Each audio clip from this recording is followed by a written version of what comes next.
نعبدہ بما شرع اللہ بالحوادث والبدع، اور محمد رسول اللہ صلی اللہ علیہ وسلم جب ہم کہتے ہیں تو اس کا مفہوم یہ ہوتا ہے کہ اللہ کی عبادت کا طریقہ وہی ہوگا جو اللہ کے رسول صلی اللہ علیہ وسلم نے بتایا، اس کے علاوہ کوئی طریقہ نہیں ہوگا عبادت اللہ کی، طریقہ محمد رسول اللہ صلی اللہ علیہ وسلم۔ یہ دو باتیں جن کو ماننے کے بعد میں کوئی شخص مسلم بنتا ہے۔ اس لیے اہل اسلام میں سے کوئی آدمی خواہ اس کا تعلق فقہ والوں سے ہو یا حدیث والوں سے، ان باتوں کا منکر نہیں کہ اصل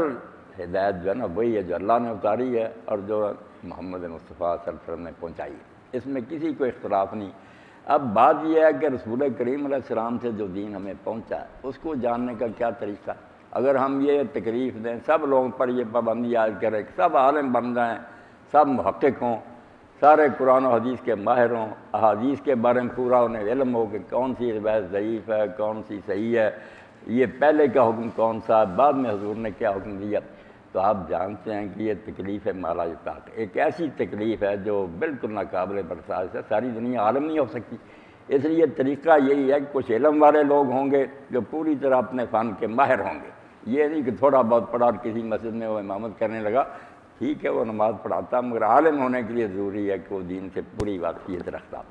تو عالم کے لیے تو یہ ضروری ہے کہ وہ پوری محنت کرے کہ اللہ کے رسول علیہ السلام سے جو دین ہم تک پہنچا ہے اور اس میں بہت سی چیزیں لوگوں نے غلط بھی ملا دی ہیں، صحیح بات کیا ہے اس کے لیے تحقیق لازم ہے۔ وہ اگر تقلید کرے کہ فلاں امام یہ کہہ گیا تو یہ بات اس کی شان کے بالکل شایع نہیں، نالائقی ہے، اور ہو سکتا ہے یہ شرک کی شمار ہو کہ تم نے رسول اللہ کے مقابلے میں ایک امام کو یہ درجہ دے دیا، تو ایسا کرتا بھی کوئی نہیں۔ سب یہ کہتے ہیں کہ بھئی علم والے لوگ جو ہے نا وہ چھان بین کرے، باقی عوام جو ہے نا ان کو جس طرح ہم کہیں کہ سارے MBBS ڈاکٹر بن جائے، نہیں ایسا نہیں ہوتا۔ لوگ جاتے ہیں ڈاکٹر جو نسخہ تجویز کرتا ہے، بے شک وہ کہے پازن ہی استعمال کرو، لوگ زہر کھا لیتے ہیں اعتماد کر کے، یہ اعتماد تقلید کہلاتا ہے کہ ایک فن کے ماہر پر بھروسہ کرنا جبکہ ہم اس علم سے واقف نہیں، یہ قدرتی بات نیچرل، اس کا انکار کرنا یہ صرف حق درمی اور زیادہ کی تقلید نہیں ہونی چاہیے۔ تقلید پر ساری دنیا کا نظام چل رہا ہے، ہم قانون نہیں جانتے، وکیل پر بھروسہ کرتے، علاج کے بارے میں ہمیں علم نہیں، ڈاکٹر کی بات کو مانتے، وہاں اگر بحث شروع کریں کہ ڈاکٹر صاحب پہلے ہمیں قائل کریں کہ واقعی اس کا علاج ہے، کہا یار MBBS میں داخلہ لو یا میرا مغز نہ کھاؤ۔ اسی طرح ہر آدمی کو کہنا کہ وہ تحقیق کرے یہ بھی نادانی کی بات ہے، اور عالم لوگ اگر تقلید کریں کہ فلاں امام کیا گیا، حالانکہ وہ جانتے ہیں کہ دوسرے بھی لوگ بڑے بڑے امام گزرے ہیں، ان تک بھی حدیث پہنچی ہیں، سارے اختلاف ان کے سامنے، انہیں چاہیے کہ وہ پوری طرح چھان بین کرے کہ کس کی بات زیادہ وزن یا برحق ہے۔ تو امام کے لیے، عالم کے لیے جو پوری طرح عالم ہے، تقلید حرام سمجھیں، شرک سمجھیں۔ وہ اگر کہتا نا امام ابو حنیفہ یہ کہہ گیا، یہ امام صاحب بالکل غلط کرتا ہے۔ اگر اماموں کا مرتبہ یہ ہوتا تو ان کے شاگرد کیوں اختلاف کرتے؟ امام ابو حنیفہ رحمۃ اللہ علیہ کی فقہ ہم پڑھتے ہیں تو قاضی ابو یوسف ہیں، امام محمد ہیں، ان کے بڑے شاگرد ہیں، مگر تیسرا حصہ جو ہے نا ان کے مذہب کا 1/3 وہ آپ دیکھیں گے، چھوٹی کتاب اٹھائیں اختلاف، وہ کہتے ہیں امام صاحب یہ بات درست نہیں۔ اور کتنے مسئلوں میں آج جو ہے نا حنفی حضرات، دیوبندی یا بریلوی، سارے جو نا امام صاحب کا قول چھوڑ کر شاگردوں کے قول پر فتویٰ دیتے ہیں۔ تو اگر شاگردوں کی بات لے لیتے ہیں، اسی طرح امام احمد بن حنبل، امام شافعی، وہ شاگردوں کے شاگرد ہیں آگے، ان کے لیے یہ کہنا کہ وہ چھوٹ ہیں ان کی بات نہیں لینا، علم کے لائق یہ بات نہیں۔ علم والے لوگ یہ بات کریں کہ ایک امام پر جم جائیں گے تو یہ جرم ہی شمار ہوگا، انہیں چاہیے سب بات نمونے کے طور پر دیکھنے۔ اب ذوالحج آ رہا ہے تو یہ سارے اشتہار دیں گے کہ 9 تاریخ کی فجر سے لے کے 13 تاریخ کی فجر تک تکبیرات تشریق کو ہر نماز کے بعد۔ اب یہ امام صاحب کا مطلب نہیں، ہر کتاب میں دیکھیں امام صاحب نے بتایا بس 9 تاریخ کی فجر سے شروع کرو اور عید والے دن کے اثر پر ختم کرو۔ امام ابو حنیفہ رحمۃ اللہ کا اپنا قول ہے، شاگردوں نے 13 تک کا۔ اب یہ سارے مان گئے کہ دلیل کی قوت جو ہے نا، مضبوط دلیل وہ شاگردوں کی۔ تو یہی بات ہے کہ علم والے لوگ اگر تقلید کریں تو جرم کرتے ہیں، انہیں چاہیے کہ وہ دیکھیں کہ کس آدمی کی دلیل مضبوط ہے۔ وہ سارے امت کے سرتاج ہیں، ہمارے سردار ہیں، جس کی بھی بات کبھی نظر آئے لیں، مگر یہ کام علم والے لوگوں کا ہے۔ علم کے ساتھ ان میں تقویٰ بھی ہونا چاہیے کہ وہ یہ نہ ڈھونڈتے پھریں کہ آسانیاں ملتی جائیں، کسی امام سے اس کو لیتے جائیں، یہ بھی خواہش نفس کی پیروی۔ اللہ سے ڈر کر فیصلہ کریں کہ جو باتیں کہی گئی ہیں اس میں سے کس امام کی دلیل زیادہ وزنی۔ علم والے لوگوں کا یہ کام ہے، مگر عام لوگ جو نا دوسرے شعبوں سے متعلق وہ یہی کریں کہ کسی عالم کی طرف رجوع کریں، ان سے کہا کہ امام صاحب میں آپ سے یہ نہیں پوچھتا کہ فلاں امام نے کہا، آپ یہ مجھے بتائیں کہ آپ نے جو علم پڑھا اس کی روشنی میں کس عالم کی بات جو ہے نا وہ قوی ہے، تو عالم تحقیق کرے، عام لوگ اس کی تقریر کریں، اپنے زندہ امام کی جس کو عالم سمجھتے ہیں اس کی بات کو وہ صحیح مانیں، اس کے پیچھے چلیں، پھر انشاءاللہ بری۔ تو تقریر کا مسئلہ تو یہ بدعت یہ ہے کہ دو دین کے حصے ہیں، ایک حصہ جو ہے نا وہ عبادات سے متعلق ہے، جو کام صرف اللہ کی رضا کے لیے کرتے ہیں، دنیا کا اس میں کوئی تعلق نہیں، ان چیزوں میں نئی بات نکالنا جو نبی علیہ السلام نے نہیں کی، یہ اسلام میں بہت بڑا جرم ہے۔ جیسے خدا کے ساتھ شریک کرنا بخشیا نہیں جائے گا نا، اسی طرح دین میں کوئی نئی بات کہے اس کا بھی ثواب ہے، اگر وہ حضور سے حوالہ دے بالکل ٹھیک، اگر کوئی نہیں ہے تو نئی مگر اچھی ہے، بڑا مجرم ہے۔ دین حضور مکمل کر گئے، اس لیے نئی بات نکالنے کا کوئی جواز نہیں۔ من احدث فی امرنا ھذا ما لیس منہ فہو رد۔ حضور فرماتے ہیں ہمارے اس کام میں، یہ نہیں کہا کہ ہر ما فی امرنا ھذا، ہمارا یہ کام جو ہے نا جو نبی لے کر آتے ہیں کہ اللہ تعالیٰ کی رضا کے لیے یہ کام کرو، اللہ خوش، جن کو عبادات کہتے ہیں، ان میں تو نئی بات نکالنا حرام ہے، ہمیں روک دیا گیا کہ وہیں رک دو جہاں حضور نے۔ ایک شعبہ ہے جو زندگی کے معاملات سے متعلق ہے، جیسے نبی علیہ السلام نے باغوں والوں کو، مدینہ میں لوگوں کے باغ تھے، وہ اس میں کھجوروں کی پیوند کرتے تھے کہ جانتے تھے کہ یہ نر کھجور ہے، یہ مادہ کھجور ہے۔ اب زراعت والے سارے اس پر متفق ہیں، تو نر کھجور کا جو نا بیج وہ مادہ کھجور پر وہ جاڑ دیتے تھے، اس سے وہ تلخی حمل ہو جاتا تھا اور کھجوریں زیادہ ہوتی تھیں۔ تو نبی علیہ السلام نے کہا یار کیوں یہ کام کرتے ہو، اس کا کیا فائدہ؟ انہوں نے چھوڑ دیا، تعبیر نخل کا مشہور قصہ، جب چھوڑ دیا تو فصل تباہ ہو گیا، نہیں کھجوریں پیدا ہونے، تو لوگوں نے شکایت کی اللہ کے رسول ہم نے تو آپ کی بات مانی تھی۔ اس وقت حضور نے یہ لکیر کھینچ دی کہ میں بشر ہوں، میں نے اپنی رائے سے ایک بات کہی تھی، اگر وہ درست نہیں تو ذرا مواخذہ نہ کرو، میرے پیچھے نہ پڑو، آئندہ کے لیے سن لو کہ جب میں تمہیں دین کی بات بتاؤں وہ مجھ سے لے لیا کرو، وان تم معلوم ہے مغر دنیا تم اپنی دنیا کے کام بہتر جانتے ہو، دنیا کے معاملات جو ہے نا کھیتی باڑی زراعت اور دوسرے، انہیں ہمیں کھلی چھٹی ہے کہ حرام اگر نہیں وہ شریعت میں ہم نئی چیزیں ایجاد کر سکتے ہیں، ٹریکٹر نکالیں، ہوائی جہاز، اس کا بدعت سے کوئی تعلق نہیں۔ جو شخص کیا یہ بھی بدعت ہے، اور کئی لوگ چلاکی سے حوالے دیتے ہیں کہ اگر بدعت حرام ہے یار جہازوں پر سوار کیوں ہوتے ہو، یہ کاریں کو استعمال کرتے ہو، یہ بالکل دھوکہ۔ دو چیزیں ایسی ہیں کہ وہ عبادت کے لیے نہیں، ان کی پہچان یہ ہے کہ وہ مسلم بھی استعمال کرتے ہیں، غیر مسلم بھی استعمال کرتے ہیں۔ جب ہم عبادت کی بات کریں کوئی ہندو عیسائی ہمارے ساتھ شریک نہیں ہوگا۔ تو عبادات میں نئی بات نکالنا اضافہ بدعت ہے، اس میں کوئی آدمی مجاز نہیں کہ وہ حضور علیہ السلام سے جو ثابت نہیں وہ بات نکالے اور کہے ہے نئی مگر اچھی ہے، یہ نہیں کہہ سکتا۔ کل بدعت ضلالہ، ہر نئی بات گمراہی ہے، اور جو معاملے ثواب و عذاب کے نہیں، دنیا کی زندگی کو بصورت گزارنے کے لیے ہیں، ان میں مسلم غیر مسلم سب شریک ہیں، ان میں نئی نئی چیزیں اگر اللہ تعالیٰ سجائے لوگوں پر ایجادات کریں تو یہ نہ بدعت ہے نہ بدعت کا ان کے اطلاق ہوتا ہے، یہ سب ہم نکال سکتے ہیں، استعمال کر سکتے ہیں۔ اب اس میں کوئی بات وضاحت طلب ہے تو آپ پوچھیں، سوال کر سکتے؟ ہاں سوال کر سکیں، بڑی خوشی ہوگی۔ آپ احباب نے کیے کام نہ نبی علیہ السلام کے زمانہ میں ہوئے، نہ صحابہ نے کیے، نہ تابعین نے، کسی نے نہیں کیے، مگر یہی پلی لیتے ہیں کہ ہے نئے مگر اچھے ہیں اگر کر لیے جائیں۔ وہی بات میں نے کہی نا کہ دین میں اضافہ کرتے ہیں۔ اب یہ باتیں اگر دنیا کی ہوتی، آپ پلاؤ پکاتے ہیں، بریانی اور اس طرح زردے وغیرہ، وہ ہیں الگ چیزیں، ان میں بدعت کوئی نہیں۔ یہ آپ دین کی بات کہتے ہیں کہ اس کا میت کو ثواب پہنچتا، اس کا تو حوالہ ہونا چاہیے تھا کہ نبی علیہ السلام کے زمانے میں اتنے لوگ فوت ہوئے اور حضور رحمت اللہ عالمین تھے۔ آپ کو تو امت سے اتنی شفقت تھی کہ اگر آپ مدینہ سے باہر ہوتے نا اور واپس آتے تو نئی قبر بنی دیکھتے تو پوچھتے کون فوت ہو گیا، تو لوگ بتاتے تو حضور صلی اللہ علیہ وسلم قبر کو سامنے رکھ کر لوگوں کو پیچھے، حالانکہ وہ جنازہ پڑھ چکے ہوتے، پیچھے کھڑا کرتے، نئے سرے جنازہ پڑھاتے، اور یہ بھی اعلان فرماتے کہ اگر میں مدینہ میں ہوں تو کوئی شخص فوت ہو تو مجھے اطلاع دیے بغیر دفن نہ کرو، کیونکہ تمہاری قبروں میں اندھیرا ہے، میری دعا کی برکت سے روشنی ہوتی۔ تو جس نبی کو امت سے اتنا پیار تھا، اگر یہ باتیں کچھ ہوتی تو حضور کو نہ سوچتی۔ سب علماء سے آپ اتنا ہی کہیں کہ بحث یہ نہ کریں جائز ہے یا نہ، یہ بتائیں کہ یہ نبی علیہ السلام نے کیے، صحابہ نے کیے، اس سے بات واضح ہو جائے۔ تو یہ بدعت حسنہ کیا کرنا، جان چھڑاتے ہیں کہ ہے نہیں مگر اچھی بات ہے، یہ حضور پر تہمت ہے کہ آپ دین نام مکمل چھوڑ گئے جب بعد میں ہم اس کو مکمل کر رہے ہیں، اور ہیں یہ ساری رسمیں ہندوؤں سے نہیں، ایک ہندو ہے مسلمان ہو گئے، بہت عالم تھے، بعد میں انہوں نے عبید اللہ نام رکھا، ایک تو عبید اللہ سندھی ان سے پہلے ہوئے، انہوں نے پھر کتاب تحفۃ الحنود لکھی، پڑھنے کے قابل ہے، بڑا نیک اور موحد ہوا، صحیح دین اس نے سیکھا۔ تو اس کتاب میں پھر اس نے جب شرک کا رد کیا تو بعد میں لوگوں نے کہا کہ تم کہتے ہندو لوگ یہ کرتے ہیں، تمہاری قبروں پر کیا ہو رہا، جو اولیاء اللہ کی قبریں وہاں سجدے ہو رہے ہیں تو آپ، اس نے کہا یہ ساری تمہاری مہربانی، یہ بے دینوں نے تم سے لیا، اسلام میں اس کا کوئی پڑھا تھا لکھا۔ اور اسی طرح یہ بات جب آئی مردوں کے بارے میں، اس نے کہا یہ تیجا، ساتواں، نواں، 10واں، 20واں اور 40واں پھر چشمائی سال کے بعد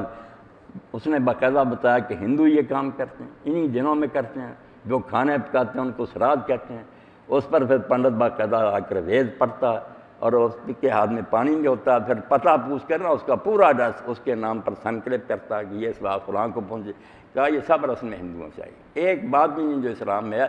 دعا اور صدقہ، یہ نبی علیہ السلام سے ثابت ہے۔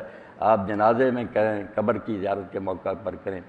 آگے پیچھے بھی دعا کریں، جو لوگ فوت ہو چکے ہیں، بہت اچھی بات ہے، ان کو یاد کریں، ربنا اغفر لی ولوالدی وللمؤمنین یوم یقوم، پڑھتے رہیں۔ اور صدقہ بھی نا جو توفیق ہو سکے، اس کے لیے کھانے پکانے کی بھی ضرورت نہیں، جو بھی آپ کسی غریب کو دیتے ہیں اس میں نیت کر رہے ہیں کہ اللہ تعالیٰ اس کا اجر و ثواب جو نا جو فوت شدگان کو دے۔ یہ دو چیزیں سنت سے ثابت ہیں۔ اس کے علاوہ نا تلاوت قرآن کر کے بخشنا یا نماز پڑھ کے، لوگ کئی اس کے بھی قائل ہیں مگر اس کا ثبوت نہیں، جیسے امام نبی فرماتے ہیں جس پر اجماع ہے امت کا، جو صحیح حدیثوں میں ثابت ہو، دو ہی باتیں، دعا ہے میت کے لیے اور اس کے لیے صدقہ، یہ ثابت چیز ہے، یہ کر سکتے ہیں، مگر اس کے لیے یہ رسمیں کرنے کی کوئی ضرورت نہیں، خاموشی سے جو دیتے رہتے ہیں نیت کر لیں کہ ابا جی کو اگر اماں کو اس کا ثواب پہنچے، انشاءاللہ نفع بخش ہوگا۔ اللہ سبحانہ تعالیٰ نے کہا جس کا میں مولا ہوں اس کا عالم ہوں، اس کے اوپر ذرا تھوڑا سا۔ اب کچھ لوگوں نے جس سے جان چھڑانے کی کوشش کی، جیسے ہمارے بزرگ سے جن کا میں نے حوالہ دیا امام ابن تیمیہ رحمۃ اللہ علیہ کا، تو اس زمانہ میں ایک بہت بڑے شیعہ عالم بھی ہوئے، علامہ ہلی کہتے ہیں ان کو، انہوں نے ایک کتاب لکھی منہاج الکرامہ کہ یہ 12 امام ہیں، جو ہے یہ بھی حضور کے بعد ان کو ماننا ضروری، اس کا رد پھر ابن تیمیہ رحمۃ اللہ علیہ نے منہاج السنت النبویہ لکھا، 4 جلدیں، بڑے علم سے لکھا، مگر مناظرہ جو ہے نا اس کی فطرت یہ ہے کہ بحث میں آدمی نا ضد میں آ جاتا، صحیح باتوں کا بھی انکار کرتا۔ تو یہ حدیث اس علامہ ہلی نے پیش کی تھی، ابن تیمیہ نے کوشش کی کہ اس کو جھٹلایا جائے کہ نہیں حضور نے نہیں فرمایا، مگر سچی بات یہ ہے کہ فرمایا، جس میں کوئی شک نہیں۔ حضور نے جب خطبہ دیا نا مکہ سے واپس آتے ہوئے حج کے موقع پر، تو جحفہ ایک مقام آتا ہے جو شام والوں کا میقات ہے، اس کے پاس ہی ایک تالاب تھا، چشمہ، جس کو غدیر قوم کہتے تھے، وہاں پھر نبی علیہ السلام نے لوگوں کو بتایا، اس میں تمہید میں یہ بات کہی کہ میں بشر ہوں اور کوئی معلوم نہیں کس وقت فرشتہ اجل آیا اور میں دنیا سے چلا جاؤں، اس لیے سن لو۔ ایک بات تو پہلے عمومی کہی کہ میں تم میں 2 عظیم الشان چیزیں چھوڑ رہا ہوں، ایک اللہ کی کتاب ہے، دوسری میری عطرت اور اہل بیت ہیں، انی تارک فیکم الکلام، اور اس میں سے بالخصوص پھر حضرت علی رضی اللہ عنہ کا دامن پکڑ کر کہا کہ مجھے تم اپنی جانوں سے پیارا سمجھتے ہو یا نہیں؟ لوگوں نے کہا ہاں اللہ کے رسول، آپ ہمیں اپنی جانوں سے پیارے۔ یہ اقرار لینے کے بعد آپ نے فرمایا من کنت مولا ہو فعلی مولا، تو جو شخص مجھ سے محبت رکھتا ہے اس کے لیے لازم ہے کہ ولی سے بھی محبت کرے۔ اب مولا کے معنی تو کئی بن سکتے ہیں، جو شیعہ کہتے ہیں میں حاکم ہوں تو یہ بھی تمہارا حاکم ہے، وہ خلافت کی بات کرتے ہیں، مگر وہ اس لیے صحیح نہیں، جو اس کا پس منظر ہے نا کہ حضرت علی رضی اللہ عنہ کو آپ نے یمن بھیجا تھا کہ وہاں جو ہے نا مال غنیمت ہے اس کی تقسیم کرنی تھی۔ آپ جب واپس آئے نا تو جو ساتھی تھے انہوں نے آپ کی شکایتیں کی، شکایتیں تھیں غلط کہ انہوں نے جی اپنے لیے ایک لونڈی چن لی ہے، مال غنیمت کی تقسیم میں انصاف نہیں کیا، وہ ساری شکایتیں بیجا تھیں، غلط تھیں۔ حضور کو دکھ ہوا کہ صحیح کام کرنے پر میری زندگی میں یہ حضرت علی پر یہ اعتراض کرتے ہیں، تو اس وقت آپ نے کہا کہ مجھ سے محبت کرتے ہو یا نہیں؟ تو لوگوں نے کہا کرتے ہیں، تو پھر فرمایا جو شخص مجھ سے محبت رکھتا ہے اس کے لیے لازم ہے کہ ولی سے محبت ہو۔ غلط شکایتوں کی بنا پر کہنا پڑا، خلافت کا مسئلہ وہاں زیر بحث نہیں تھا، اگر اس کا کوئی اعلان کرنا ہوتا تو مناسب موقع جو تھا شیعہ دوستوں سے ہم کہتے ہیں کہ میدان عرفات میں ہوتا، جہاں ساری دنیا جمع تھی نا، اب عراق کے اپنے ملکوں کو چلے گئے دوسرے، پھر حضور نے خلاف کیا۔ یہ تو شکایتیں جو کی نا ساتھیوں نے، اس پر حضور نے کہا کہ یار جھوٹی شکایتیں کر کے تم میرے ایک ساتھی کے بارے میں کیوں یہ بغض اور عناد رکھتے ہو، مجھ سے محبت رکھتے ہو، تو یہاں مولا کا معنی محبوب کا ہے، اگر میں محبوب ہوں تمہارا تو علی سے محبت رکھنا بھی لازم، مگر مرتبہ تو بڑا حضور کی محبت فرض ہے، تو پتہ چلا کہ حضرت علی سے بھی جو بغض رکھتا اور اناد، اس کا ایمان جو ہے نا اس میں خلل ہی۔ اب بدقسمتی سے بعد میں گروہ بھی ایسے پیدا ہو گئے جو خطرہ تھا کہ ایک دور آیا کہ مسلمانوں کے یہ ممبر جو ہے نا یہ آلودہ ہو گئے کہ خطبہ جمعہ میں حکمرانوں نے حکم دے دیا کہ جب تم خطبہ پڑھو تو نعوذ باللہ اس میں کہو، اور یہ سنت بن گئی، کوئی اس کو ناغا نہیں کر سکتا تھا کہ علی اور اس سے محبت رکھنے والوں پر اللہ کی لعنت ہے، یہ ممبروں پر کہا جاتا۔ اور جو بیچارہ احتجاج کرتا یا رسول اللہ کا ممبر اور حضور کا محبوب بھائی تم مرنے کے بعد لعنت کر رہے، اس کا سر اڑا دیا جاتا۔ صرف عمر بن عبدالعزیز اور ہشام بن عبد الملک نے اپنے زمانہ میں روکا، ورنہ امیر معاویہ سے شروع ہو کر 132 ہجری تک یہ بدعت جاری رہی، حضرت علی پر لوگ لعنت کرتے رہے۔ اور ایک گروہ خارجیوں کا اٹھ کھڑا ہوا جو حضرت علی کی فوج سے بھاگی ہو گئے، انہوں نے کہنا شروع کر دیا کہ علی کافر ہو گیا، پہلے واقعی امیر المومنین تھا مگر ثالثی جو مانی نا اس نے اس کے بعد یہ بھی کافر۔ تو ایسے گروہ نکلا ہے جن کے بارے میں حافظ بن حجر کہتے ہیں کہ بجائے محبت کے وہ آپ کو کافر کہنے لگے، بغض رکھنے لگے۔ اور اب بھی لوگ موجود ہیں جو کتابیں لکھتے ہیں کہ علی کا زمانہ جو ہے نا خلافت کا دور نہیں، وہ 3-4 سال فتنے کیا، وہ کبھی خلیفہ نہیں بنا، کہلاتے ہیں اہل سنت ہیں مگر ایسی بیہودہ باتیں لکھتے ہیں۔ انہی کے پیش نظر حضور کو یہ اعلان کرنا پڑا کہ مجھ سے محبت رکھتے ہو تو پھر ایمان کا تقاضا کہ علی سے بھی محبت ہے، بڑا مرتبہ جہیز کے متعلق نبی پاک صلی اللہ علیہ جہیز دیا اپنی بیٹی حضرت فاطمہ وسلم رضی اللہ تعالیٰ۔ اب بس اب اس میں بھی لوگ نا کچھ زیادتی کرنے لگے، کچھ بالکل ہی منکر ہو گئے کہ جہیز اسلام میں کوئی نہیں۔ جعفر شاہ رضی پھلواری وہ بھی انشاءاللہ آپ کی بات ہی سن لی۔ تو کئی لوگوں نے تو یہ لکھنا شروع کر دیا، مضمون لکھے کہ جہیز اگر کوئی اسلامی طریقہ ہوتا نا تو اس کا کوئی عربی نام ہوتا، یہ کوئی عربی لغت میں نہیں، اس لیے پتہ چلا کہ یہ ہندوؤں سے نا جیسے وہ داج دیتے تھے بچیوں کو، یہ اس کی بجائے جہیز رکھ لی، یہ بات بھی غلط ہے، عربی زبان کا یہ لفظ ہے۔ اب طریقہ یہ ہے کہ عربی زبان میں ایک ہے صنعت جس کو امالہ کہتے ہیں کہ الف کی بجائے نا اس کو جھکا کرنا، کتاب ہے اس کو کتاب پڑھیں گے، حساب ہے اس کو حساب پڑھیں گے۔ یہ لفظ اصل میں جہاز ہے، جہاز المرا جو نا کہ عورت کو جب بھیجا جائے تو اس کو کوئی سامان تیار کیا جائے، جہاز، مگر پھر اس امالہ کی صنعت کے مطابق کتاب جیسے کتاب بن جاتی نا، جہاز جہیز لفظ جو نا آپ جہاز سے نکالیں گے تو پتہ چل جائے کہ عورت کو جو سامان دیا جاتا ہے اصل لفظ جہاز، اس کو ہی پھر عربی میں جہیز کہتے تو ہے یہ جائز۔ باقی رسول کریم علیہ السلام نے دیا بچی کو، محدثین نے باب باندھے کہ باب تجہیز مرا کہ جب بچی کو رخصت کیا جائے تو اپنی حیثیت کے مطابق دیا جائے۔ اب اس میں جو لوگ زیادہ دینا شروع کرنے لگے اپنی حیثیت سے بڑھ کر قرض لے کر، وہ بھی غلط بات ہے، دباؤ کے نیچے آ جاتے ہیں، مگر مناسب چیزیں دے کے رخصت کیا جائے تو سنت ہی ٹھیک نے دیا یا نہیں نہیں دیا۔ اب بالکل حضرت فاطمہ رضی کچھ لوگ کہتے ہیں، عالم کہہ لیں ان کو، دین والے کہہ لیں، وہ کہتے ہیں کہ حضرت علی وہ نبی پاک صلی اللہ علیہ وسلم تمہارے پاس کیا ہے؟ انہوں نے کہا کہ ایک تو گھوڑا ہے، ایک اس کے اوپر وہ بہتر کیا ہے، وہ تلوار ہے، ذرا ہے میرے پاس ہے جی گھوڑا۔ تو انہوں نے کہا گھوڑا تو ٹھیک ہے، باقی چیزیں بیچ دو۔ ذرا کے بارے میں آتا نا، ذرا بھائی تو کہا گیا کہ حضرت عثمان رضی اللہ تعالیٰ خریدا، وہ کافی پیسے دیے، تو اس سے انہوں نے وہ خریدا مشکیزہ جو ہم کہتے ہیں کہ نبی پاک صلی اللہ علیہ وسلم وہ اس سے خریدا گیا،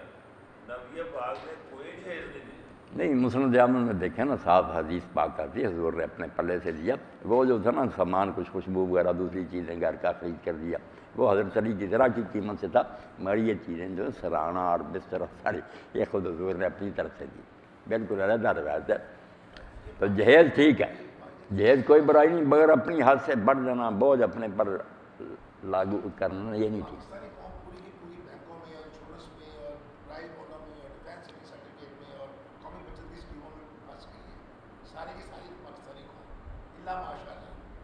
بھائی صاحب کا یہ تھا نا مہر کا، وہ کر لیں تو پھر آپ کی بات ہی۔ مہر کے بارے میں آپ کیا کہتے ہیں؟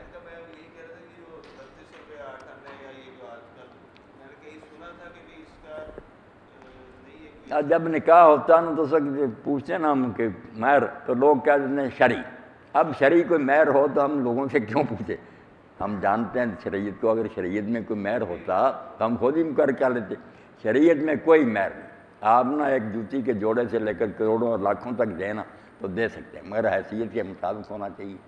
بچے پر بوجھ نہیں ہونا چاہیے، خوش دلی سے دینا چاہیے۔ اللہ نے اس کا نام رکھا صداق،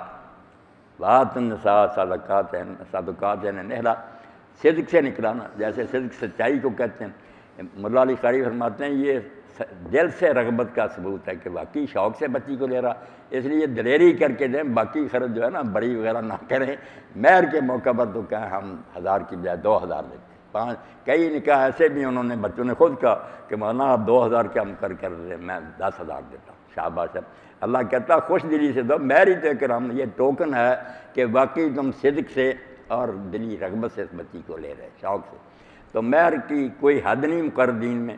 بالکل اللہ کے رسول اللہ علیہ السلام نے تھوڑے تو کر بھی کیا، بہت ایک جوتی کا جوڑا ہی بچی راضی ہوگی وہ بھی ٹھیک ہے، اور جب زیادہ سے زیادہ بھی لوگوں نے دیا اس کو بھی قبول کی،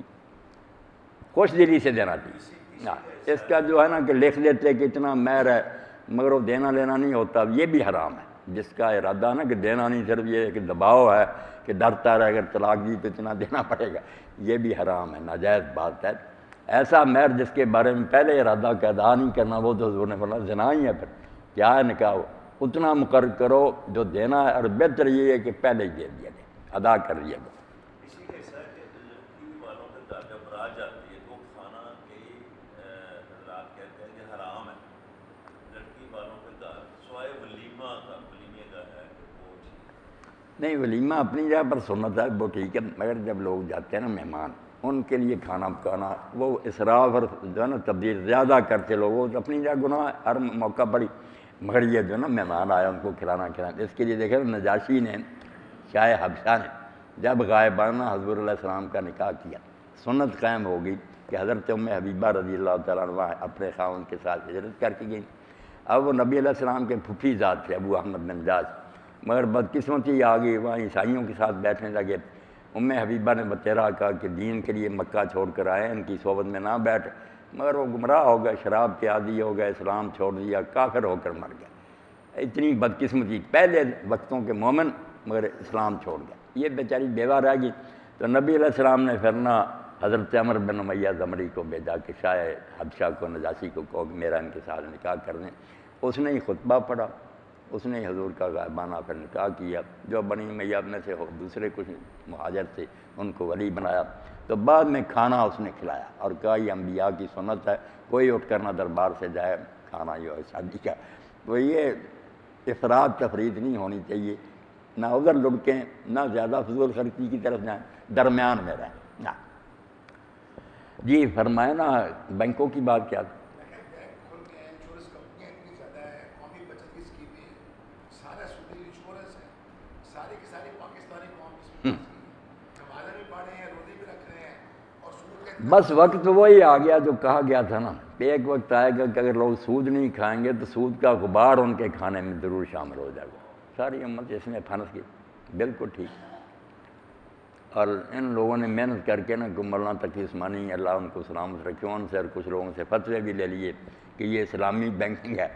باقی چیخ رہے ہیں ظاہر رسالہ میں 100 کے قریب دیوبندی علماء کا تھا کہ تقی یہ کیوں آپ اس کو حلال کہہ رہے ہیں، لوگ اگر کرتے ہیں حرام تو سمجھ دو ہے نا، حلال آپ نے کر دیا، کس طرح حلال ہے، بالکل حرام۔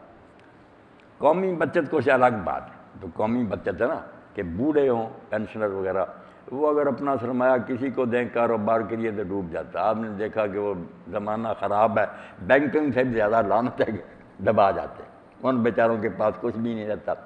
ایسی ہیں بیوائیں ہیں تو وہ سود نہ سمجھیں، نہ سود سمجھ کر لیں، جو کفالت ہے نا معاشرے کے ذمے کہ مسلمان ان کی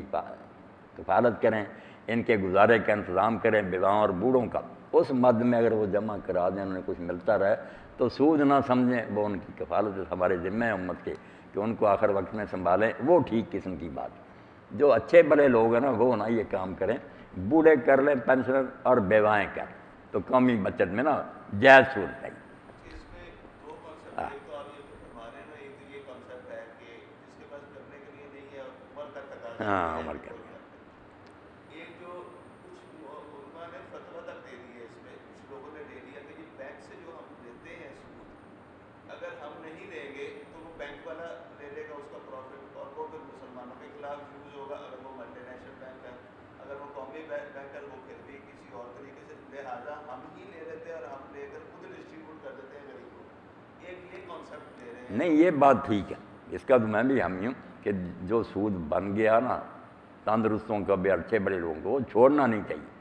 بینک کو چھوڑ دینا سے دوہری غلطی نہ کہ ایک آپ نے سود اور پھر بینک عالم کی مدد کر دی. واقعی لے لینا چاہیے مگر خود نہیں استعمال کرنا چاہیے. اس کو ایک نجاست سمجھنا چاہیے، گندگی لگ گئی ہے، اس کو دھونا کہ جو لوگ بیچارے واقعی معذور اور مجبور ہیں نا، صدقے کے مستحق، ان کو دے دیا جائے. خود نہیں لینا چاہیے، رکھنا چاہیے. ہاں، دے دیں غریب. اس کی بنیاد وہی ہے نا کہ جب مکہ شریف میں یہ سورہ روم اتری نا تو اللہ تعالیٰ نے یہ پیشگوئی کر دی. اب رومیوں کی جنگ ہوئی تھی اور کافر مشرکین کی، تو یہ مشرکین جیت گئے ایران والے. تو لوگ جو تھے نا وہ کہنے لگے مکہ والے کہ جس طرح یہ ہمارے مشرک بھائی جیتے نا آگ پرست ہے، اور عیسائی جو تھے بہرحال نبی کو مانتے تھے وہ ہارے، اسی طرح ہمارا بھی مقابلہ ہوگا نا تو ہم جیتیں گے اور یہ نبی جو نیا نا اس کے ساتھی ہاریں گے. تو اللہ تعالیٰ نے وہاں کہا نہیں، انشاءاللہ چند سالوں میں رومی غالب آئیں گے. اور یہ بات ایسی تھی کوئی شخص اس وقت مان ہی نہیں سکتا تھا. کیسر تو اپنا دارالحکومت چھوڑنے پر مجبور ہو گیا تھا، اور اس نے کسریٰ روم نے کہا تھا میں معافی نہیں دوں گا جب تک پیروں میں زنجیریں اور بیڑیاں پہنا کر اسے دربار میں حاضر نہ کیا جائے اور یہ مسیح پر لعنت نہ کرے. اتنی مجبوری ہوگی روم میں. اس وقت خدا بولا کہ ان قریب رومی غالب آئیں گے، اور وہ زمانہ ہوگا جب مسلمان بھی اس دن خوش ہوں گے. ادھر بدر کی خوشی ہوئی اور ادھر رومی جیت گئے 9 سال کے اندر. تو حضرت ابوبکر رضی اللہ عنہ جب یہ صورت اتری تو مشرکین کو یقین تھا کہ یہ بات ہو ہی نہیں سکتی. انہوں نے کہا اس پر کوئی شرط لگاؤ. اس وقت شرط حرام نہیں تھی ریحان، تو شرط لگائی گئی کتنے اونٹ. آپ سے آ کر عرض کیا کہ میں نے شرط کر لی کہ 3 سال کے اندر اگر رومی نہ جیتے تو میں اتنے اونٹوں کا، جیت گئے تو وہ دیں گے. تو نبی علیہ السلام نے کہا کہ اللہ نے بضع سنین کہا، وہ 3 سے 9 سال بنتے ہیں، اس لیے 3 کی بجائے سال 9 کر دو، اونٹ بڑھا دو کہ اونٹ میں زیادہ دوں گا مگر سال جو ہے نا بڑھا دو. انہوں نے طے کر لیا. جب پھر وہ رومی جیتے اور ادھر بدر کی فتح ہوئی تو حضرت ابوبکر نے پھر ان سے اونٹ وہ جو تھے نا حضور سے پوچھا. آپ نے کہا ان کو نہ چھوڑو، لے لو مگر خود نہ استعمال کرنا، اب شرط حرام ہو چکی ہے، غریبوں مسکینوں کو دے دو. یہی سود والوں کو کرنا چاہیے کہ اگر مجبوروں کو جمع کراتے ہیں نا حفاظت کے لیے تو جو ہو لے لیں،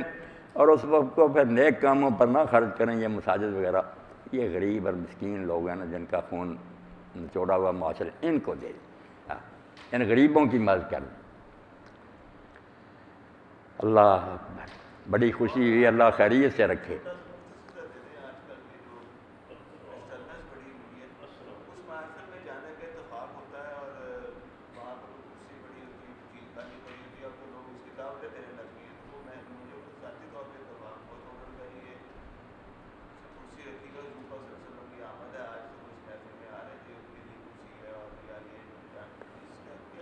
دیکھیں نا میرے بھائی،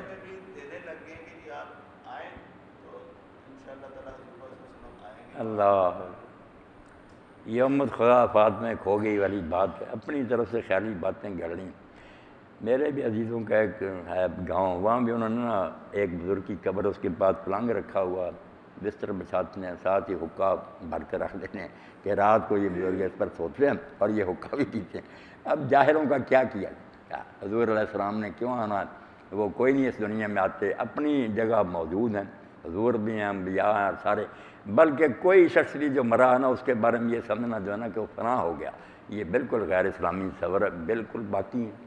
ہوش حواس قائم ہیں، آپس میں ملتے جلتے ہیں. 2 دنیایں ہیں، نیک لوگوں کی الگ ہے. وہاں ان کو اللہ تعالیٰ نے ایسے مکان الاٹ کر دیے جو کہا جاتا ہے نا قبر جہاں تک نظر جاتی کھل جاتی ہے، وہ وہاں بنگلے ہیں. واقعی وہاں جنت کی خوشبوئیں آ رہی ہیں، جنت کی طرف سے کھڑکیاں کھلی گئی. نیک لوگ تو وہاں آرام و راحت اور آپس میں ملتے ہیں. جن کا شوق وہاں بھی نماز کا ہوتا ہے وہ وہاں نمازیں بھی پڑھتے ہیں. جن کا اپنا حکم نہیں ہے وہاں کوئی، مگر جن کو ہے نا مزہ کہ ہم تو اللہ کی بات کریں وہ وہاں بھی پڑھ رہے ہیں. حضرت ثابت بنانی حضرت انس رضی اللہ عنہ کے شاگرد ہیں. ان کی قبر جو نا لوگ ساتھ قبر بنا رہے تھے، ساتھ ہی دوسری ان کی قبر تھی، کچھ اینٹیں ہل گئیں تو لوگوں نے دیکھا کہ ثابت بیٹھے ہوئے نا نماز پڑھ رہے تھے. پوچھا لوگوں نے کہ یار یہ کیا معاملہ؟ تو پتہ چلا کہ یہ زندگی میں دعا کرتے تھے کہ اللہ اگر کسی کو موت کے بعد بھی نماز نصیب ہونی ہے نا تو مجھے یہ ضرور عطا کرنا. ایسا مزہ نہیں آتا جب اللہ سے باتیں کرتے ہیں جس کا لطف ہی دوبالا ہو جاتا. تو دنیا تو آباد ہے مگر یہاں نہیں آتے کوئی. اس کا نبی علیہ السلام نے حوالہ دیا کہ جب کوئی شخص مرتا ہے نا نیک ہے تو اس کی روح عالم ارواح میں نیکوں میں شامل کی جاتی ہے، تو پھر سب کو اطلاع ملتی ہے، جو اس کے جاننے والے تھے نا، بھائی بہنیں دوست وغیرہ جو جا چکے ہیں ان کو خبر ملتی ہے، وہ سارے اکٹھے ہوتے ہیں، اس سے پھر پوچھنا شروع کرتے ہیں کہ فلاں کا کیا حال تھا، فلاں کا کیا حال، جو دنیا میں پیچھے لوگ، تو اس میں چلتے چلتے کسی ایسے کا ذکر بھی آ جاتا جو اس سے پہلے فوت ہوا، جب اس کی بات آتی تھی یہ کہتا وہ تو مجھ سے پہلے فوت ہو گیا، تو پھر نبی علیہ السلام نے فرمایا غمگین ہو جاتے ہیں کہ اگر وہ پہلے فوت ہوا اور ہمارے ساتھ شامل نہیں ہوا تو پھر بدقسمت چھانٹی ہوگی، وہ تو سجین میں چلا گیا۔ تو دو جہان آباد ہیں، بالکل ہمارا سلام بھی پہنچتا اگر ہم سلام کریں، اور یہ بھی رسول اللہ صلی اللہ علیہ وسلم نے اطلاع دی ہے کہ امت کی بھی ساری رپورٹ حضور کی خدمت میں جاتی ہے، جو اجتماعی طور پر بات نہ کہ امت میں یہ کچھ ہو رہا ہے، اس پر آپ نے فرمایا کہ میں اگر اچھی باتیں ہوں گی تو اللہ کا شکر ادا کروں گا، اور اگر تم گناہ کرو گے تو اللہ سے معافی تمہارے لیے مانگوں گا، میری زندگی کے بعد میری موت بھی تمہارے حق میں نفع بخش ہے، مجھے اطلاع ملتی رہی۔ اور یہ رشتہ داروں کے بھی بارے میں بات ہے کہ ہر ہفتہ میں نا جو پیچھے کر رہے ہیں ان کے عزیز و اقربا سب کا اعمال نامہ ان کے سامنے پیش ہوتا، تو وہ بھی اچھائی پر خوش ہوتے ہیں، اگر برے کام کرتی اولاد یہ دوست غمگین بھی ہوتے ہیں۔ کئی صحابہ کرام کے بارے میں ایسا ہی آتا کہ بچے کو دیکھتے نا غلط حرکتیں کرتا تو اسے یہی کہتے کہ اللہ کے بندے اب تو بعد آدھا کیوں باپ کی روح کو اس دنیا میں تنگ کر رہا، اب تو یہ نالائکیاں چھوڑ دے۔ تو ہے جہان آباد، مٹ نہیں جاتے، دنیا نہیں ہے جہاں رہ رہے، ہم یہاں زندہ ہیں مگر وہاں نہیں جا رہے، وہ وہاں زندہ یہاں نہیں آتے، اللہ تعالیٰ کو اطلاع پہنچا دیتے، بالکل ٹھیک۔ جی آپ نے بڑا اچھا فرمایا کہ جیسے بھائی نے کہا کہ جو امیر آدمی ہیں پیسے رکھتے ہیں اگر وہ لے کے غریبوں میں بانٹ دیں، غریبوں کو دے دینے، ایسے ہی میں سمجھتا ہوں کہ جیسے ہم زکوٰۃ کے پیسے ڈیکلیریشن دے دیتے ہیں کہ نہ کاٹیں اور نکلوا کے اتنے پیسے ہم غریبوں میں بانٹ دیں۔ ہاں یہ بھی اچھی بات ہے، بانٹ دیں، یہ نہ ہو کہ پھر کوئی لالچ غالب آ جائے رکھ لیں، یہ نہ ہو، دے دیں، یہ تو پھر اللہ تعالیٰ ہاں جانتا ہے نا کیا نیت۔ اچھا ہمارے علماء حضرات اکثر فتوی بازی میں بہت جلدی کرتے ہیں، ابھی بھائی نے بات کی تو بینکنگ اور انشورنس کی، اسی طرح جب آپ نے فرمایا جہاز کا یا اور ایجادات کا تو ہم نے کہا یہ ٹیلی ویژن بھی حرام ہے، یہ بھی ہے، ہم سنتے رہے اپنی لائف میں، اب آگے یہ ویڈیو ہے، اب آگے ہم نے سب کے ساتھ کمپرومائز کر لیا، اس کے بغیر ہمارا کوئی کام نہیں کوئی نہیں، نہیں ہوتا، فوٹو ہے، اچھا انشورنس ہے، تو دیکھنا تو یہ ہے کہ سود کی ڈیفینیشن کیا ہے۔ مولانا محمد صاحب مفتی محمد صاحب نعیمی صاحب کی اللہ رحمہ، انشورنس ذاتی تھی، اچھا پھر بھی کوئی فتویٰ پوچھنے جاتا تھا تو وہ کہتا ہے یہ حرام ہے، اچھا خود کرائی ہوئی تھی، خود کرائی،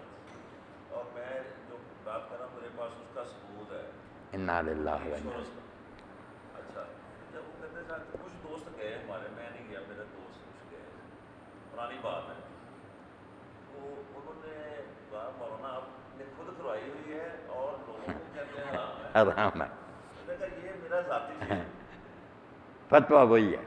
یہ میرا ذاتی فیل ہے، ویسے حرام ہے۔ نہیں میں تو صاف کہتا ہوں کہ انشورنس کرایا کر، یہ بالکل نہ ایک حفاظتی سامان ہے، یہ ایسا ہی جیسے رسول کریم علیہ السلام نے دیکھا نا، اسی کے ساتھ ملتی جلتی بات ہے، عاقلہ کا تصور ہے کہ جب غلطی سے کسی سے قتل ہو جائے نا، جان بوجھ کر قتل کرے تو پھر وہی تاوان بھرے، جو بھی فیصلہ ہو، اگر صلح کر لیں تو پھر جتنی رقم وہ کہیں مقتول کے وارث دینی پڑے، دے گا قاتل، اگر غلطی سے قتل ہو جائے تو پھر دین نے یہ کہا کہ خون ضائع بھی نہیں جانا چاہیے، اور اس بیچارے کا قصور نہیں، غلطی سے اس سے آدمی مر گیا تو 3 سالوں میں 3 قسطوں میں نا پھر اس کی عاقلہ، اگر محکمہ سارا محکمہ اپنی تنخواہیں کٹوائے، اگر برادری ہے تو اس کے سارے دادا کی اولاد جو نا اپنی آمدنیوں میں سے حصہ ڈالیں اور رقم پوری کر کے اس کی جان چھڑائیں، یہ اس کو ایک قسم کی نا امداد دی گئی، عاقلہ کا تصور، تو دیت جو ہے نا 3 قسطوں میں 3 سالوں میں نا ساری برادری اکٹھی کرے، اور جب دیوان بن گیا دفتر تو حضرت عمر رضی اللہ عنہ پھر جتنے دفتر کے لوگ تھے نا یہ محکمہ، یہ پھر محکمے کی تنخواہ کاٹ لیتے تھے اور وہ رقم پوری کر لیتے تھے، تو یہ انشورنس سے ملتی جلتی بات۔ فوٹوگرافی کے بارے میں فوٹوگرافی کے بارے میں جو ہے نا بات، اللہ کے رسول علیہ السلام نے کئی چیزیں جو ہیں ان پر ابتدا میں بڑی سختی فرمائی. نئے نئے لوگ شرک سے نکلے تھے، جیسے قبروں کی زیارت کو بالکل روک دیا، قبریں دیکھنے نہ جاؤ، ڈر تھا کہ پھر پوجا نہ شروع کر دیں. بعد میں فرمایا کہ میں نے تمہیں روکا تھا مگر اب میں اجازت دیتا ہوں، دیکھ لیا کرو، مرنا یاد آتا ہے، آخرت کی طرف رغبت ہوتی ہے. اسی طرح نئے نئے مسلمانوں کو پہلے آپ نے تصویر کے بارے میں بہت روکا، کیونکہ وہ تصویر زیادہ پوجا کے لیے بناتے تھے. بعد میں آ کر تو ہم دیکھنے نہ گئے، نبی علیہ السلام تبوک سے واپس لوٹے، بالکل آخری دنوں کی بات ہے، ہوا سے اس طرح پردہ ہٹ گیا تو آپ نے دیکھا گھوڑا جو تھا نا مجسمہ وہ پڑا ہوا تھا. تو آپ نے فرمایا حضرت عائشہ رضی اللہ عنہا سے کہ ایسا ہی ہے کیا؟ انہوں نے کہا گھوڑا. تو فرمایا کہ گھوڑے کے پر ہوتے ہیں، اس کے پر بھی ساتھ بنے ہوئے. تو کہنے لگی حضرت سلیمان علیہ السلام کے گھوڑوں کے پر ہی تھے. تو حضور مسکرا کر چپ رہے، کچھ نہیں اور کہا. اور اسی طرح بچیوں کے کھلونے آخر وقت تک اماں کے ساتھ نا چھوٹی چھوٹی بچیاں خود حضور بلا کر کہتے تھے، اور وہ بالکل پورے مجسمے ہوتے تھے، گڑیا بنی ہوتی تھی کھلونے. اس لیے ابن حزم رحمۃ اللہ علیہ فرماتے بچیوں کے کھلونے کسی طرح کے بنے ہوئے، شکلیں بنی ہوئی وہ بھی ٹھیک ہیں. اور ایک حدیث پاک جو صحیح بخاری میں اللہ رقمن فی صاحب کہ جاندار کی تصویر بھی اپنے کپڑے پر بنی ہوئی ہے تو وہ درست ہے. اس لیے علامہ سید صادق نے جو بات کہی نا کہ اب صرف دو قسم کی تصویروں سے بچنا چاہیے، جن میں بے پردگی اور بے حیائی ہے، اور دوسرا جو لوگ بنا کر نا اپنے بزرگوں اور مرشدوں کی اپنی دکانوں مکانوں میں لگاتے ہیں کہ اس سے برکت ہوگی، وہ شرکیہ عقیدہ. عام تصویریں جو ہیں ان میں کوئی خرابی نہیں اگر ان دو چیزوں سے آدمی پرہیز کرے، شرک نہ کرے اور بے حیائی نہ اس میں ہو. ابھی انشورنس کی بات ہوئی تھی تو اس میں میں انشورنس سے بلانگ کرتا ہوں. ماشاء اللہ میں نے کوئی بات انشورنس کی جو تاریخ پڑھی ہے، بیک گراؤنڈ ہے، کیسے یہ شروع ہوا، اس میں نے اپنی تصدیق لی کہ عالموں سے بھی پوچھا لیکن وہ مجھے سیٹسفائی نہیں کر سکے. بڑے بڑے عالموں سے بھی میں نے پوچھا، بلکہ میں نے لکھ کے بھی ان کو دیا کہ مجھے لکھ کے اس کا جواب. اس کے متعلق یہ ہے کہ اس زمانے میں سمندر کے راستے تجارت ہوتی تھی. ہاں زیادہ تجارت. تو جب تجارت کر کے واپس آتے تھے تو کئی آدمی راستے کو بحری قزاق تھے جو لوٹ لیتے تھے. مار دیتے تھے، تو کچھ کمانے والے واپس نہیں آتے تھے. وہ باقی جو 100 آدمی اکٹھے جاتے تھے، اتنے بھی جو بھی کرنسی ہوتی تھی وہ پھر آ کے ان کی مدد کرتے تھے جو نہیں واپس آتے تھے، جو بیچارے راستے میں مارے جاتے تھے ان کی مدد کرتے تھے. اب کچھ عرصے تک تو وہ مدد کچھ جو ڈپینڈنٹ تھے، معذور تھے، بیواؤں تھی، یتیم تھے، وہ قبول کرتے رہے. کچھ لوگوں نے انکار کر دیا لینے سے. اب جب انہوں نے انکار کر دیا لینے سے کہ یہ ہم نہیں لیتے، ہم تو بکاری ہیں، ہم تو ایسے ہیں، تو انہوں نے جانے سے پہلے جو بھی اس وقت سکہ رائج الوقت تھا وہ کچھ برابر برابر انہوں نے کہیں رکھ دیا،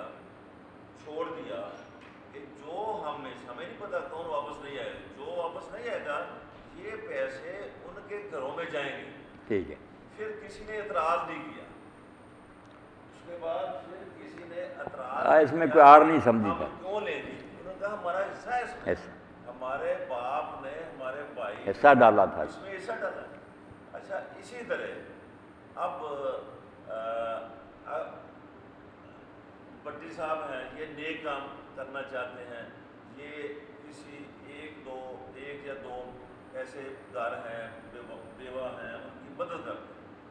اب جب لوگوں کو پتہ چلا کہ یہ بٹی صاحب مدد کرتے ہیں تو اور 4 بیوہ اور بھی آ گئی. اب ان کے وسائل اجاز نہیں دیتے تھے زیادہ. اچھا انہوں نے آپ کو کہا کہ آپ بھی میرے ساتھ شامل ہوں، آپ مل گئے. حافظ رشید صاحب کو کہا یہ مل گئے. ادھر وہ بڑھتے گئے، ادھر ڈونیشن دینے والے بڑھاتی.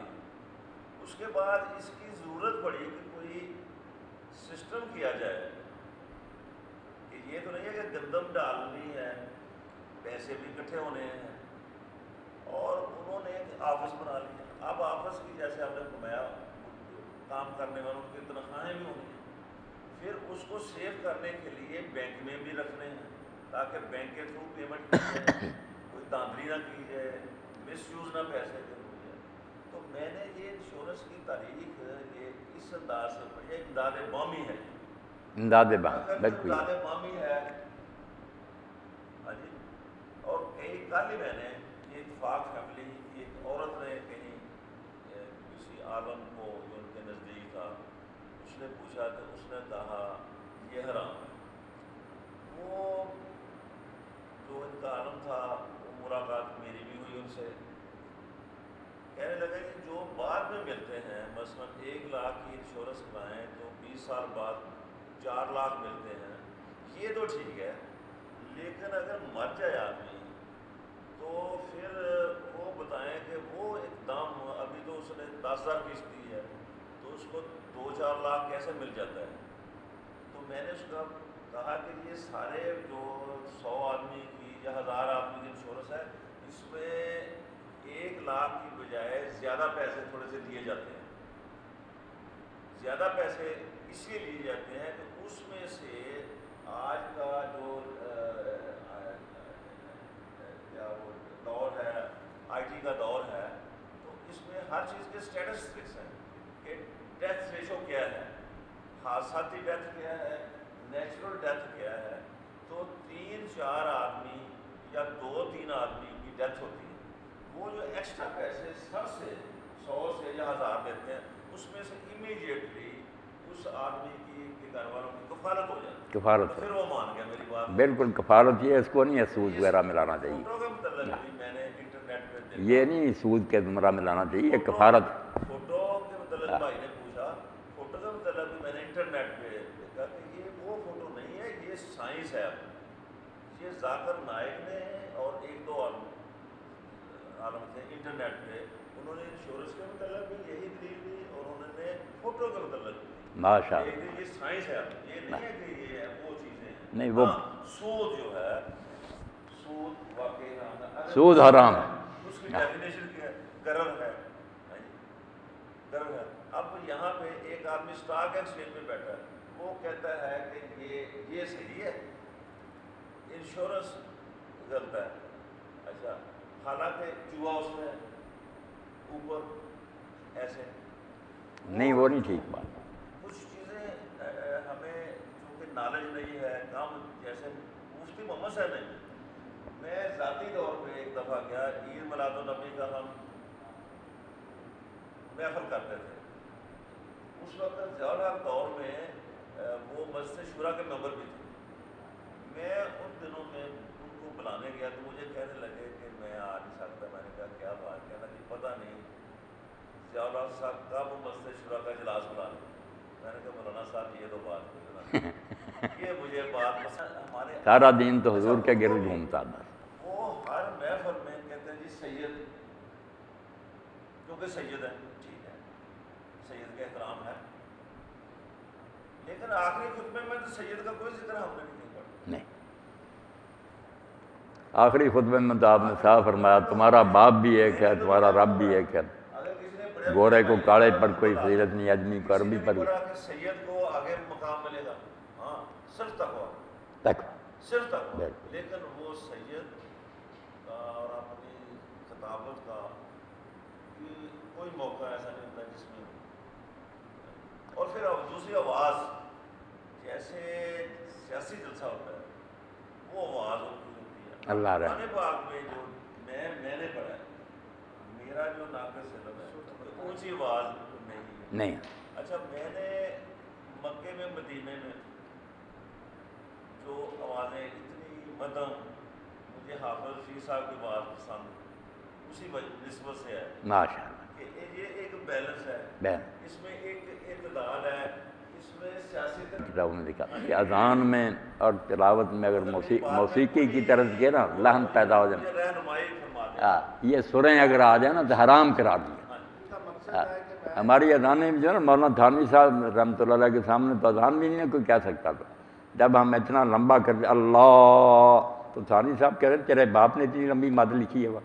الف تو ہے، سادہ کہو اللہ اکبر، بس روب سے کہو پوری ہمت کے ساتھ کہو کہ اللہ بڑا، مگر اتنا لمبا جو نا یہ دراز نہ کرو۔ اسی طرح اشہد اللہ آسمان پر رہ جائے گی وہ بھی غلط۔ تو سور پیدا کرنی نا موسیقی کے علاوہ، یہ اذان میں بھی حرام ہے، قرآن کی تلاوت میں بھی حرام ہے۔ انہوں نے ایک فن بنا لیا اس کو کہ رگیں ٹھیک کرتے رہتے ہیں۔ قرآن پڑھا جائے تو اس میں جلال ہو، رعب ہو، جہاں اللہ تعالیٰ عذاب کا ذکر کرتا ہے وہاں عذاب دب جائے، یہاں نعمتوں کا وہاں ذرا خوشی محسوس ہو، لہجے سے ہی پتہ چلے۔ آپ نے ٹھیک کہا کہ مکہ مدینہ کے امام جب پڑھتے ہیں نا، پڑھتے سادہ ہے مگر وہ پڑھتے ایسا، ان کا اتار چڑھاؤ بتاتا جاتا ہے کہ اس میں کیا بیان ہو رہا ہے۔ ان پڑھ بھی سمجھ آتا کہ اب یار کوئی خوشی کی بات ہو رہی ہے، یہ ڈراوا ہے جہاں امام صاحب بھی کانپ رہے ہیں۔ اصل میں تو ایسے ہی تلاوت ہونی چاہیے۔ باقی بہت بڑے امام گزرے ہیں بغداد میں، تھوڑی مدت یہ علامہ آلوسی رحمۃ اللہ علیہ، بڑی پیاری تفسیر ہے ان کی روح المعانی، جمع کر دیا انہوں نے سب پچھلوں کا۔ تو اس میں واقعہ لکھتے ہیں کہ ایک عالم جو تھا نا، وہ سوار تھا گھوڑے پر، لوگ اس کی رکابیں پکڑے ہوئے تھے، ساتھ ساتھ چل رہے، سب لوگ ادب سے کھڑے ہو جاتے۔ تو ایک سید بھی آیا، یہ کالے رنگ کے تھے، حبشی تھے عالم۔ تو سید نے آ کر لگام پکڑی، نشے میں تھا وہ، تو اس نے کہا کالے کلوٹے، دنیا تیرا ادب کر رہی ہے اور میں رسول اللہ کا بچہ ہوں، مجھے لوگ دھکے دے کر راستے سے ہٹا رہے ہیں۔ تو اس عالم نے بڑے پیار سے کہا کہ بیٹا مجھ میں لوگوں نے تیرے نانا کی شکل دیکھی تو میرا احترام کرنے لگے، تو نے وہ صورت اور سیرت جو تھی تباہ کر دی، اس لیے تو اس نانا کا استحقاق کیا جاتا، تو اس کا بن کر رہتا تو واقعی مجھ سے زیادہ لوگ تیری عزت کرتے، تیری بڑی نسبت تھی، حضور کا بچہ تھا، مگر جب تو نے وہ سارا کچھ برباد ہی کر دیا تب کیا تیرا لوگ ادب کریں۔ تو سیدوں کو چاہیے نا، اگر باقی چاہتے ہیں کہ احترام ہو اور ہمیں اس نسبت کا لحاظ تو کرنا ہی چاہیے، پھر وہ کچھ صحیح معنوں میں سید تو بنے نا، دین پر عمل کریں۔ بس یہ آخری اصل یہ ہمارے دوست ہیں کریں جو فوٹوگرافی کے بارے میں کہہ رہے تھے کہ یہ اس کو پیشے کے طور پر، پروفیشن کے طور پر، بس وہ دو چیزیں جو نا ان کا خیال رکھیں۔ آپ بے حیائی کی تصویریں نہ، بچیاں جو ہے نا اوڑیاں اور ننگی، ان کی تصویریں نہ بنائیں، اور جو لوگ شرکیہ چاہتے ہیں نا کہ کوئی اپنے بزرگوں کی تصویریں وغیرہ لے کر اپنے گھروں میں لگائیں برکت ہو، ان سے پرہیز کر سکیں تو کریں، باقی کوئی بات نہیں، آپ کرتے رہیں یہ پیشہ۔ بزرگوں کی تصویر ہو اور گھر میں لگانے کے لیے لگائے کہ بتانے کے لیے ہمارے بزرگ ہیں، ہمارے بڑے ہیں، تاکہ وہ نشانی کے طور پہ نہیں، اپنے بزرگ جو ہوتے ہیں نا باپ دادے وغیرہ وہ اور ہیں، یہ لوگ لیتے ہیں اپنے مرشدوں کی، پیروں کی، اور لگاتے ہیں دکانوں مکانوں میں کہ اس سے برکت ہوگی، یہ بالکل مشرکانہ ذہنیت ہے۔ اپنے باپ دادے کی کوئی بات نہیں، ان کو کوئی مشکل کشا نہیں سمجھتا۔ یہاں ہی میں عرض کر دوں، کئی مرتبہ یہ لوگ نا دھوکہ دیتے ہیں کہ آپ جو نا میت کے لیے کہتے ہیں کہ اشارے ثواب جو کر لو، دعا کر لو، صدقہ کر لو،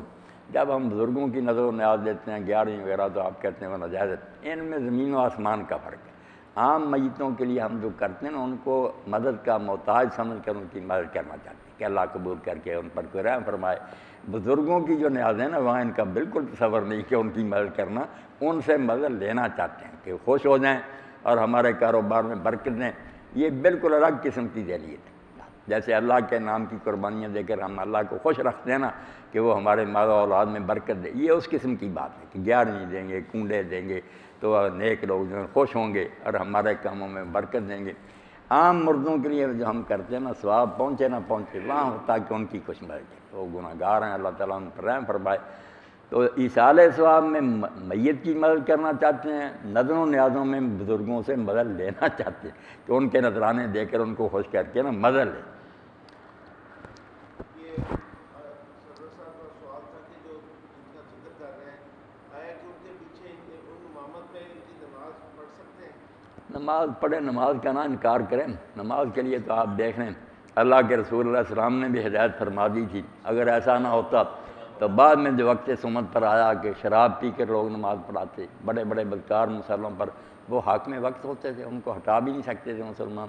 تو نبی علیہ السلام نے یہ کہہ دیا اور صحابہ کرام نے اپنے اسوے سے ثابت کر دیا کہ امام جیسا بھی ہونا چاہیے، تو یہ اگر اپنی مرضی سے بنا رہے ہیں تو اچھے سے اچھے کو بنائیں، اگر آپ کے بس میں نہیں، لوگوں نے کسی کو بنا رکھا تو آپ جھگڑا نہ کریں، اس کے پیچھے پڑھیں، آپ کی نماز بالکل پوری ہوگی، اس کو گناہ ہوگا تو ہوگا۔ آپ نے بتایا کہ ایسے لوگ بھی آئیں گے امام جو کاٹ چھانٹ کر نمازیں پڑھیں گے، تو صحابہ کرام بیچارے پریشان ہوئے کہ ہماری نمازوں کا کیا بنے؟ فرمایا تمہیں پوری نماز کا ثواب ملے گا،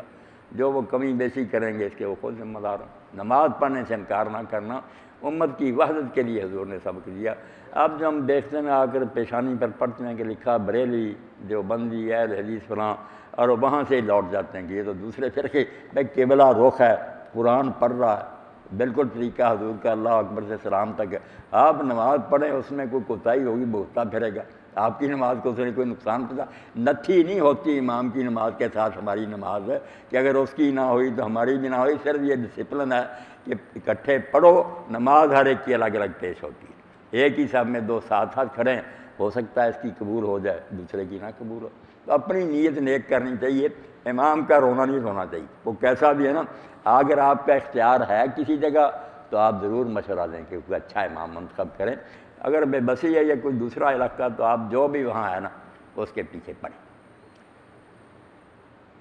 نمازیں جب سے الگ ہو گئی نا، یہ فتویٰ لوگوں نے دے دیا کہ فلاں فرقے کے پیچھے نہیں پڑھنی، اس وقت سے امت برباد ہوگی۔ جو وحدت کا سامان تھا کہ کم از کم نماز سے اکٹھی کرتی تھی ہم سب کو، وہ بھی ان کو کینچی پھیر دی کہ نماز نہیں پڑھنی فلاں گروہ کے پیچھے۔ یہ بالکل اسلام میں ایک نئی بدعت ہے جو ان لوگوں نے ایجاد کی، جعلی فتویٰ، کوئی یہ حکم نہیں۔ صحابہ کرام رضوان اللہ علیہم اجمعین کے دور میں حضرت عثمان کے زمانہ سے یہ سارے گروہ پیدا ہو گئے، شیعہ بھی پیدا ہو گئے، خارجی آ گئے، معتزلہ بھی۔ کسی صحابی نے کسی کے پیچھے نماز پڑھنے سے انکار نہیں کیا، شیعہ کے پیچھے بھی نہیں پڑھنے سے انکار کیا کہ نماز پڑھو اگر یہ غلط کوئی بات ہے۔ آپ اندازہ کریں حضرت عثمان رضی اللہ عنہ کی رواداری کا، حوصلے کا، کہ جب ان کو لوگوں نے گھیرا ہوا تھا، مسجد پر قبضہ کر لیا، آپ کو مسجد میں جانے سے روک دیا، تو آپ کے بھانجے نے عبید اللہ بن عدی نے آ کر پوچھا کہ امام مبارک تو آپ ہیں، وہ فتنے والا شخص نماز پڑھاتا، ہمارا دل نہیں چاہتا ان کے پیچھے نماز پڑھنے کا، جو صرف زبان سے برا نہیں کہہ رہے، قتل کے لیے آئے ہوئے تھے۔ تو آپ نے فرمایا نماز بہترین کام ہے، یہ کام جب وہ کرتے ہیں وہ ان کے ساتھ مل کر کرو، میرے ساتھ جو ظلم زیادتی ہے اس میں ساتھ نہ دو، نماز پڑھنے سے انکار نہ کرنا۔ صحیح بخاری کتنی بڑی بات، اپنے قاتلوں کے بارے میں کہا نماز تو ایک اچھا کام ہے، اگر وہ یہ کرتے ہیں تو یہ تو ان کے ساتھ کرو۔ یہ سب کے ان لوگوں نے بلا دیا۔ ہر ملا جو کہتا نا کہ فلاں گروہ جو کافر ہے اس کے پھر مسلمان رہ کہیں گے، سب کافر ہی کافر ہے۔ کافر وہی ہیں یہود نصارہ جو معاذ اللہ رسول اللہ کی گستاخی کرتے، جو آپ کا کلمہ پڑھتا نا اس کا کوئی مسلک اور عقیدہ ہے، وہ فہم کا اختلاف کہہ رہے ہیں، اس کی سمجھنے والا اگر نیت نیک ہے تو انشاءاللہ نزعنا ما فی صدورہم من غل، ان سب کے سینوں سے اللہ ناراضگی نکال لے گا، یہ بھائی بھائی بن کر جنت میں بیٹھے ہوں گے، بریلوی بھی، دیوبندی بھی، شیعہ بھی، سارے اہل حدیث بھی، کوئی بات نہیں، نیت نیک کریں، فساد سے باز آئیں، کافر نہ کہیں ایک دوسرے کو، پھر کوئی بات نہیں۔ اپنے فہم پر اتنا اصرار جو میں نے سمجھا یہ وہی ہے آئی ہے، باقی سب کافر ہیں، گمراہی کی بات ہے۔ کہو میں نے یہ پڑھا میری سمجھ میں، مگر ہو سکتا ہے یہ غلطی ہے، اور دوسرے لوگ کہتے ہیں جو میرے خیال میں درست، مگر ہو سکتا ہے درستی ہے۔ بڑے بڑے نیک امام یہ کہہ کے مرے ہیں کہ جو میں کہہ رہا ہوں میرے خیال میں یہ درست ہے، مگر میں مانتا ہوں کہ ہو سکتا ہے یہ غلط ہو، اور جو دوسرے ہیں ان کی بات کو میں خطا کہتا ہوں مگر یحتمل الصواب، ہو سکتا ہے وہی درست ہو، میری نہ ٹھیک ہو۔ تو اتنا حوصلہ رکھنا چاہیے، یہ امت کو برباد نہیں کرنا چاہیے، اس سے بڑا کوئی گناہ نہیں۔ موسیٰ علیہ السلام جب لوٹے ہیں اللہ نے اطلاع دے دی کہ بچڑا پوجا تو غصے میں آئے، ہارون علیہ السلام کو بڑے بھائی ہیں، 3 سال بڑے ہیں، نبی ہیں، داڑھی سے پکڑا سر سے، اور کہا تو نے کیوں نہ صحیح انتظام کیا؟ تو انہوں نے کہا میں اس سے ڈر گیا کہ تو یہ نہ کہے کہ میرے بعد تو نے بنی اسرائیل میں تفریق پیدا کر دی، 2 گروہ بنا دی، تیرے فیصلے کے انتظار میں رہا کہ جو موسیٰ آئیں گے اصل انچارج تو وہ ہیں، یعنی اس لیے رک گئے کہ یہ نہ کہیں کہ فرقتا بین بنی اسرائیلیوں میں تو انہوں نے گروہ بنا دی شرک ہوتا ہوا دیکھ کر۔ یہ چھوٹی چھوٹی بات مگر وہ نہیں مسلمان، وہ نہیں مسلمان، کیوں نہیں مسلمان؟ بریلوی نظر آئے جو سب کے پیچھے نمازیں پڑھو، اگر ان کے عقیدے میں کچھ غلطی ہے تو جواب اللہ کو دیں گے، وہ بھی بد نیت لوگ۔ عوام کا کیا گلہ کریں، وہ بیچارے تو اپنے عالم پر اعتماد کرتے ہیں، جاتے ہیں وہ سناتا ہے قرآن عزیز، وہ سمجھتے بیچارہ ٹھیک ہی کہہ رہا ہے۔ اب کیا کریں آپ عام پبلک کے لوگ؟ کافر کہنے سے پرہیز کرنا چاہیے، اس سے بڑا کوئی ظلم نہیں کہ ایک شخص کلمہ پڑھ رہا اور آپ اس کو کافر کہہ رہے ہیں۔ یہ ہم کافر زیادہ لوگوں کو کہہ دیتے ہیں، یہ کہتے ہیں زیادہ تر کہ یہ حرام ہے، یہ حرام ہے، یہ حرام، بہت زیادہ آس پاس صاحب پھر یہ بھی آپ قرآن مجید دیکھیں، اللہ تعالیٰ جگہ جگہ کہتا ہے کہ اپنی زبانوں سے یہ نہ کہتے جاؤ کہ یہ حرام ہے، یہ حلال، حلال حرام کرنا اللہ کا اختیار ہے، بندوں کو کوئی حق نہیں، یا صاف دلیل ہو آپ کے پاس کہ اللہ نے اس کو حرام کہا، ورنہ رسول اللہ بھی حلال حرام نہیں کر سکتے۔ آپ پہنچاتے ہیں ہمیں اللہ کا حلال و حرام، اپنی طرف سے کوئی نہیں کر سکتی۔ قانون سازی جو ہے نا یہ اللہ تعالیٰ کے اختیار، وہی حاکم ہے، اس کو حق ہے کہ وہ رعیت کو حکم دے۔ اس لیے پوری امت مانتی ہے کہ شارع جو ہے نا قانون ساز وہ صرف اللہ کسی۔ آپ حج پہ جا رہے ہیں تو آپ یہ دعا بھی کریں اور ان سے مشورہ بھی کریں کہ امت کا جو ہے نا اتحاد علماء کا، تاکہ نا یہ امت کا جو ہے نا بغاڑ، نفرت، غصہ، بغض، کینہ، سب سے بڑا مسئلہ جو ہے نا امت کا یہ ہے کہ اتحاد ہو اس میں، اور یہ جو نفرت ہے نا ختم۔ اس سے بہت آپ بیٹھتے ہیں نا یار کرسی پہ، کوفت ہوتی